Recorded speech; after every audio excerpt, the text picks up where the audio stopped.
नमस्कार. सरकारी योजना व कृषी अपडेटमध्ये आपलं स्वागत आहे.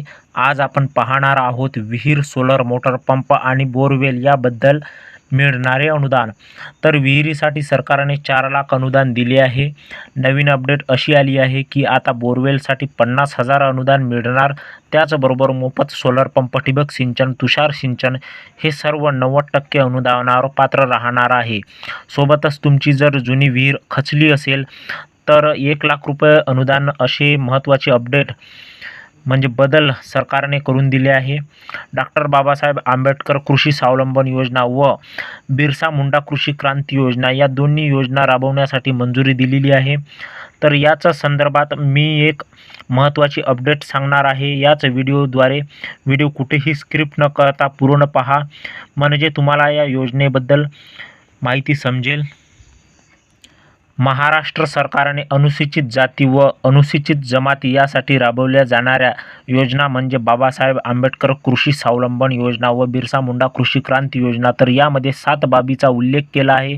तो म्हणजे असा: नंबर 1 नवीन विहिरीचे खोदकाम, नंबर 2 जुन्या विहिरीचे बांधकाम, नंबर 3 इनवेल बोर, नंबर 4 तुषार सिंचन 90% अनुदान, सोलर पंप जोडणी, नंबर 6 ठिबक सिंचन आणि नंबर 7 साधी लाईन जे शेतामध्ये येते ती जोडणी.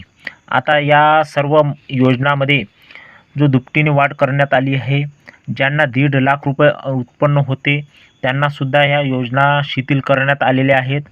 यामध्ये जे SC ST लाभार्थी आहे हे अनुदान पूर्णपणे मोफत मिळणार आहे. 100% अनुदान PVC पाईपवर सुद्धा मिळेल. ज्यांना परसबाग लावायची असेल त्यांना हे अनुदान दुप्पट मिळेल. आणि हाच GR 1 ऑक्टोबर 2024ला निर्गमित करण्यात आलेला आहे. या GR मध्ये कोणत्या योजनेला किती अनुदान मिळेल हे आता पाहून घेणार आहोत. तर नंबर 1 नवीन विहीर आहे, याला 4 लाख रुपये अनुदान आहे पूर्णपणे. नंबर 2 जुनी विहीर बांधकाम, याला 1 लाख. नंबर 3 बोरवेल 50,000 रुपये अनुदान. आणि नंबर 4 वीज जोडणी आकार, ज्याला 40,000 रुपये अनुदान मिळेल असे आहे. त्याचबरोबर मागेल त्याला शेततळे यामध्ये 100% अनुदान आहे.